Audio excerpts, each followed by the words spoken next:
Chapter number 4 analysis of financial statement NCERT book class 12 accountancy के part second. आज के इस वीडियो में मैं बताऊंगा क्वेश्चन नंबर 5 और क्वेश्चन नंबर 6 का सॉल्यूशन। इस क्वेश्चन में आपको करना है कॉमन साइज स्टेटमेंट। इससे पहले वाली वीडियोस में आपने देखा इस चैप्टर से कॉम्परेटिव स्टेटमेंट कैसे तैयार किया जाता है। एक्चुअली में जो कॉम्परेटिव स्टेटमेंट आप तैयार कर रहे थे वो कोई 2 ईयर, मान लो 2016 है और 2017 है, उन दोनों के बीच का डिफरेंस और उस डिफरेंस का परसेंटेज निकालते थे। यहाँ पर कंपेरिजन होता था आइटम्स का एक ईयर का दूसरे ईयर के साथ, क्या इंक्रीज हुआ है या फिर डिक्रीज हुआ है। बट जो कॉमन साइज स्टेटमेंट है, यहाँ पर कंपेरिजन 2 ईयर का नहीं होता है। यहाँ पर भले ही आपके पास 2 ईयर्स का आइटम्स दे रखा हो, बट यहाँ पर जो सेम ईयर्स के आइटम्स है उसके टोटल के साथ बाकी आइटम्स की कंपैरिजन की जाती है, बाकी आइटम्स की स्टडी की जाती है। फॉर एग्जांपल जैसे रेवेन्यू होता है, टोटल सेल्स होता है, तो रेवेन्यू जितना भी है, मान लो 10 लाख का रेवेन्यू है और उधर एक्सपेंसेस अगर 2 लाख का हो रहा है, तो हम यहाँ पर ये देखते हैं कि जो एक्सपेंसेस है वो रेवेन्यू का कितना परसेंट है। यहाँ पर टोटल हमेशा रेवेन्यू को रखा जाता है। रेवेन्यू 100% है, तो 10 लाख का 2 लाख कितना हो जाएगा, 10 लाख का 2 लाख हो जाएगा 20%। ठीक है, तो हम यहाँ पर टोटल में से बाकी का परसेंटेज देखते हैं कि जो टोटल आइटम्स दे रखे हैं या फिर जो मेन आइटम दे रखा होता है कंपनी का, जैसे प्रॉफिट एंड लॉस स्टेटमेंट जो है हमेशा टोटल किसको देखते हैं, रेवेन्यू को। जबकि बैलेंस शीट जब बनाते हैं तो यहाँ पर जो टोटल किसका लगा रहते हैं, टोटल ऑफ एसेट्स का बेस्ड रहते हैं। तो हम ये देखते हैं कि हमारी जो रेवेन्यू में से बाकी आइटम का कितना परसेंटेज आ रहा है या फिर हमारा एसेट्स में से बाकी आइटम्स का कितना आ रहा है। तो पहला क्वेश्चन हम सॉल्व करेंगे, क्वेश्चन नंबर 5। ठीक है, question number 5, common size statement of profit and loss के तैयार करना है और विथ फॉर्मेट वही है। फॉर्मेट में कोई चीज़ नहीं, क्वेश्चन फॉर्मेट में दिया हो या नहीं हो, आपका जो सॉल्यूशन है चाहे वो कॉम्परेटिव स्टेटमेंट का हो चाहे कॉमन साइज स्टेटमेंट का हो, वो विथ फॉर्मेट ही होगा। ठीक है, तो क्वेश्चन नंबर 5 पहले देख लेते हैं, फिर इसका सॉल्यूशन करेंगे। ये है क्वेश्चन नंबर 5 का, right. Prepare common size statement of profit and loss of Shefali limited with the help of following information. Shefali limited का प्रॉफिट एंड लॉस दे रखा है, उससे हमें कॉमन साइज स्टेटमेंट प्रिपेयर करना है। Revenue from operations, indirect expenses 25% of gross profit और the 25% of gross profit. Cost of revenue from operation given है जो एक्सपेंसेस में आता है, अदर इनकम गिवन है और इनकम टैक्स गिवन है। बट इस क्वेश्चन में है ना थोड़ा सा प्रिंटिंग मिस्टेक किया है कि इनडायरेक्ट एक्सपेंस से 25% ऑफ ग्रॉस प्रॉफिट दे रखा है, लेकिन कहीं ग्रॉस प्रॉफिट के बारे में ना कोई एक्स्ट्रा इन्फॉर्मेशन दे रखा है ना गिवन है। तो हम ये मान लेते हैं कि ग्रॉस प्रॉफिट जो है 50% होगा 15 का और 40। क्यों? क्योंकि हमारा मिसप्रिंट है।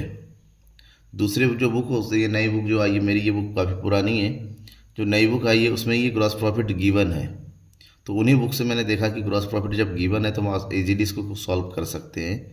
तो ध्यान में क्या, ग्रॉस प्रॉफिट जो होता है 2015-16 का 50% होगा और बिना इसके आपका क्वेश्चन सॉल्व नहीं होगा, क्योंकि ग्रॉस प्रॉफिट कैलकुलेट करने का कोई भी दूसरा आइटम नहीं दे रखा है।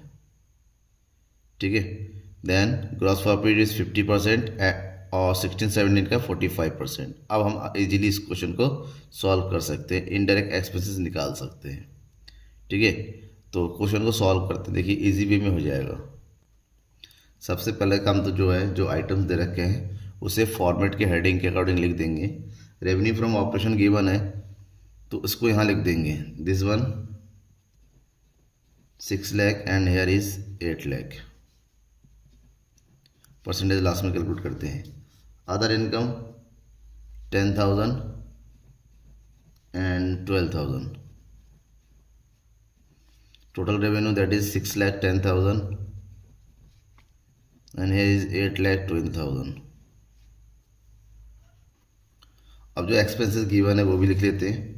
एक्सपेंसेस दो ही चीज़ है, cost of revenue from operation और ये दे रखा है 4,28,000 और यहाँ दे रखा है 7,28,000। नेक्स्ट है अदर एक्सपेंसेस।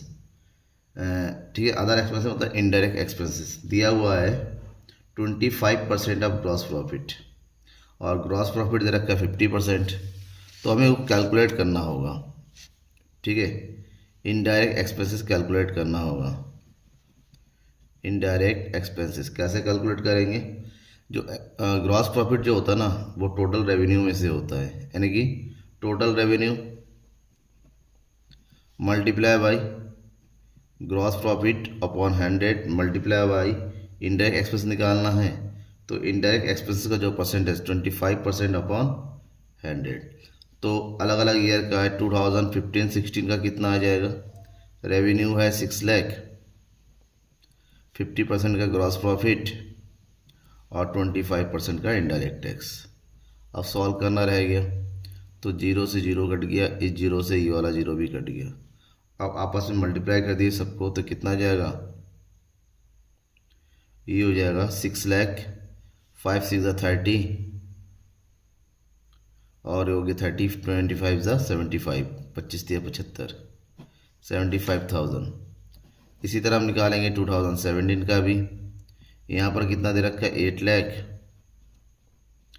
8 लाख का ग्रॉस प्रॉफिट है 40% और 45%, और ये दे रखा है 25%। कैलकुलेट करेंगे और मल्टीप्लाई करते हैं ऊपर के सभी को, तो ये आ जाएगा 90,000।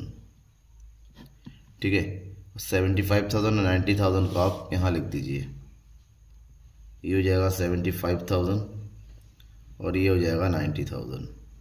ऐड करेंगे दोनों को, 8 5 13, 9 और 1 10, 4 और 1 5, 5,03,000 और ये हो जाएगा आपका 8,18,000। ओके, प्रॉफिट बिफोर टैक्स निकालेंगे कैसे? टोटल रेवेन्यू में से टोटल एक्सपेंस को माइनस कर देंगे। तो 6,10,000 में से 5,03,000 को माइनस कर दीजिए, तो ये हो जाएगा 1,07,000। इधर 8,12,000 में से 8,18,000 माइनस कर देंगे तो नेगेटिव में आएगा 6,000। एक्सपेंसेस ज़्यादा है और रेवेन्यू कम है। अब टैक्स कितना कह रहा है? 30%। 1,07,000 30% निकालेंगे तो ये हो जाएगा 32,100। निकालना है तो ये आता ही होगा आपका। देखिए फिर भी 1,07,000 मल्टीप्लाई बाय 30/100। अब इससे कैलकुलेट करेंगे तो ये आ जाएगा। अब ये नेगेटिव है, लॉस का टैक्स नहीं पे किया जाता है तो डैश कर देंगे। प्रॉफिट आफ्टर टैक्स 1,07,000 में से 32,100 को लेस कर दीजिए, 74,900 और ये आ जाएगा लॉस 6,000। अब हमें कैलकुलेट करना है परसेंटेज सबका। ठीक है ना, percentage of net revenue from operation. हमेशा नेट रेवेन्यू कितना? 6 लाख। 6 लाख के टोटल हर एक आइटम का परसेंटेज कैलकुलेट किया जाएगा। 2015-16 का यहाँ लिखेंगे, 16-17 का। दोनों के बीच कंपेरिजन नहीं होना है, बस ये देखना है कि टोटल रेवेन्यू 6 लाख है तो ये 100% हो जाएगा, तो ये भी 100% हो जाएगा। अब टोटल रेवेन्यू में से बाकी सारे आइटम की कंपेरिजन करेंगे। ठीक है, अब 6 लाख का 10,000 कितना परसेंट होगा वो निकालना है। तो 6 लाख का 10,000 परसेंटेज निकालने के लिए हम क्या करते हैं? कैलकुलेशन करते हैं। ठीक है, कैसे होगा? ठीक है, देखिए 10,000 multiply by 100 divided by total revenue 6 lakh. Percentage निकालेंगे तो ये आ जाएगा 1.5%। तो यहाँ डाल देंगे 1.5%। पहले एक ईयर का निकाल लेते हैं पूरा, फिर ये हो जाएगा आपका 6,10,000 मल्टीप्लाई बाय 100 अपॉन 6 लाख। ठीक है, कौन से का? 6,10,000 को करो, और 6 लाख का 6,10,000 आएगा 101.5%। वैसे इसका परसेंटेज और इन दोनों का टोटल सेम आना चाहिए। अब ऊपर का इसका निकाल दो, 12,000 अपॉन 100 अपॉन 8 लाख। अब 8 लाख से इसको काटेंगे और डिवाइड कर देंगे तो हमारे पास कितना आ जाएगा? 1.5%, सॉरी ये 1.6% है। ठीक है, अब इधर कितना आ जाएगा? 101.5 5%, ये हो जाएगा 6। ठीक है ना। अब इसी तरह से बाकी सारे आइटम का हम क्या निकालेंगे, परसेंटेज कन्वर्ट करेंगे किसके अकॉर्डिंग, 6 लाख के अकॉर्डिंग।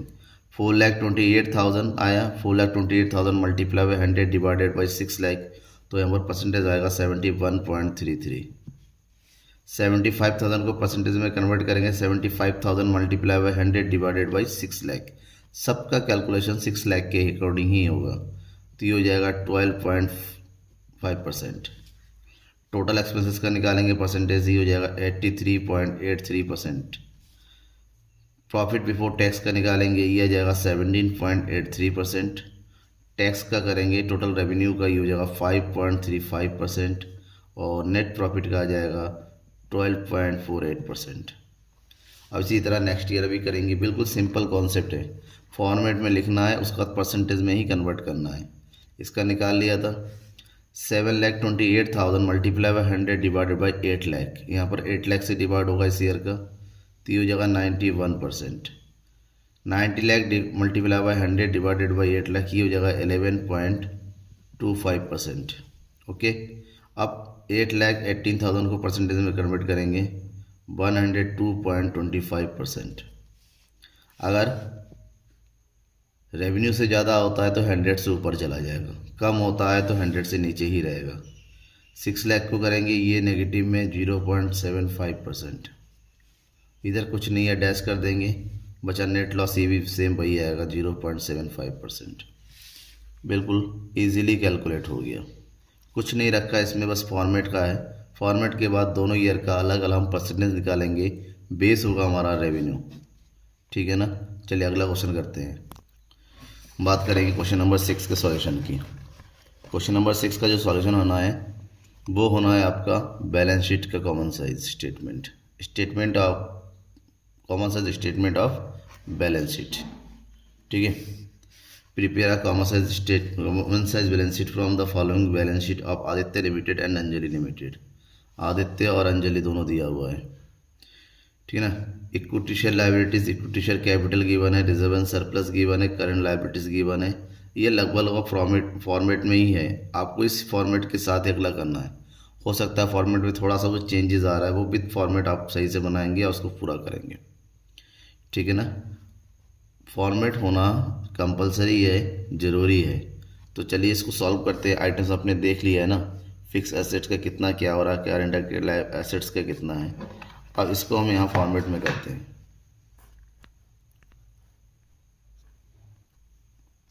तो ये रहा format, common size statement of balance sheet. जो अमाउंट दे रखा है यहाँ लिखेंगे और जो परसेंटेज कैलकुलेट होगा वो यहाँ लिखेंगे। फॉर्मेट आपको ध्यान में रखना है, ये होता है एब्सोल्यूट अमाउंट, यहाँ पर परसेंटेज ऑफ टोटल एसेट्स, क्योंकि टोटल एसेट्स के थ्रू कंपेरिजन होता है। यहाँ पर बेसिकली टोटल एसेट्स और टोटल लायबिलिटी बराबर होता है, बट लिखने का काम एसेट्स के थ्रू ही करते हैं। ठीक है। सबसे पहले इक्विटी एंड लायबिलिटीज़ का heading share holders fund. Share holder fund के अंदर दो हेडिंग आती हैं, शेयर कैपिटल और रिजर्व एंड सरप्लस, जो कि दोनों गिवन है। मान लीजिए एग्जाम में कोई एक नहीं होता तो उसको नहीं लिखते यहाँ पर। शेयर कैपिटल कितना दे रखा है आदित्य का 6 लाख और अंजलि का 8 lakh. Here reserve and surplus दे रखा है 3 लाख और अंजलि का दे रखा है 2,50,000। करंट लायबिलिटीज आदित्य का 1 लाख और इधर रखा 1,50,000। आप करते हैं टोटल 639,191,10, ये हो जाएगा 10 लाख और इधर हो जाएगा 12 लाख। आते हैं एसेट्स में। एसेट्स में दे रखा है फिक्स एसेट्स और फिक्स एसेट आता है नॉन करंट एसेट्स के अंडर में। तो नॉन करंट एसेट्स आ गया, उसके अंडर में हमने लिखा फिक्स एसेट्स, ये आता है 4 लाख और यहाँ गिवन है 7 लाख। करंट एसेट्स गिवन है 6 लाख और ये हो जाएगा 5 लाख। हमेशा टोटल जो होता है लायबिलिटी का और एसेट्स का क्या होना चाहिए, इक्वल आना चाहिए, जो कि यहाँ पर है। ठीक है, ये आ गया। अब हमारा काम क्या है, परसेंटेज में कन्वर्ट करना। जो भी आइटम्स यहाँ दे रखा है तो आइटम का जो परसेंटेज होगा, जैसे कि हमने प्रॉफिट एंड लॉस स्टेटमेंट में देखा था, वहाँ पर हमने रेवेन्यू को लिखा था बेस, बट यहाँ पर क्या होगा टोटल, क्योंकि एसेट्स और लाइबिलिटी का टोटल सेम है, तो 6 लाख है, तो 6 लाख को हम परसेंटेज में कन्वर्ट करेंगे तो 6 lakh multiply 100, total amount is 10 lakh, तो 10 लाख से डिवाइड करेंगे तो कितना हो जाएगा 60%, तो ये हो जाएगा 60%, राइट। 10 लाख का 3 लाख 30%, 10 लाख का 1 लाख 10%, 10 लाख का 10 लाख 100%, यहाँ पर भी 10 लाख का 4 लाख 40%, 10 लाख का 6 लाख 60% और दिस वन 100%। समझ में आ गया आपको कि हमें बेस क्या लेना है, टोटल। अब यहाँ करते हैं 12 लाख टोटल है, 12 लाख का 8 लाख कितना होगा, कैलकुलेट करना होगा। 8 lakh multiply by 100 divided by 12 lakh, calculate करेंगे 0 से 0, तो 12 से 80 को डिवाइड करेंगे तो ये हो जाएगा 66.67%, ठीक है, तो ये हो जाएगा 66.67%। उसी तरह 2,50,000 को कन्वर्ट करेंगे 20.83%, 150 को कन्वर्ट करेंगे ये आ जाएगा 12.5%, टोटल करेंगे तो 100% होना ही चाहिए। अगर आपका परसेंट में थोड़ा सा फ़र्क पड़ रहा है तो परसेंट को राउंड फिगर में कन्वर्ट कर दीजिए, ठीक है। नेक्स्ट 12 लाख का 7 लाख दैट इज़ 58.33%, 12 लाख का 5 लाख ये हो जाएगा आपका 41.67%, टोटल करेंगे दैट इज़ 100%। ये आपका कॉमन साइज स्टेटमेंट बनके तैयार है। अभी भी कोई कन्फ्यूज़न रह जाता है आपके मन में तो ज़रूर बताइएगा। तो ये चैप्टर हमारा कंप्लीट हो जाता है, एनालिसिस ऑफ फाइनेंशियल स्टेटमेंट। मेरी बुक में इतने ही क्वेश्चन है, आपकी बुक में इससे ज़्यादा है तो मुझे व्हाट्सअप कर दीजिए। लिंक ये गिवन है डिस्क्रिप्शन में व्हाट्सअप ग्रुप का, वहाँ जाइए और मुझे लिंक क्वेश्चन सेंड कर दीजिए, मैं सॉल्व करवा दूँगा, ठीक है। अब नेक्स्ट वीडियो जो आएगा वो अकाउंटिंग रेशियो से आएगा। Thank you.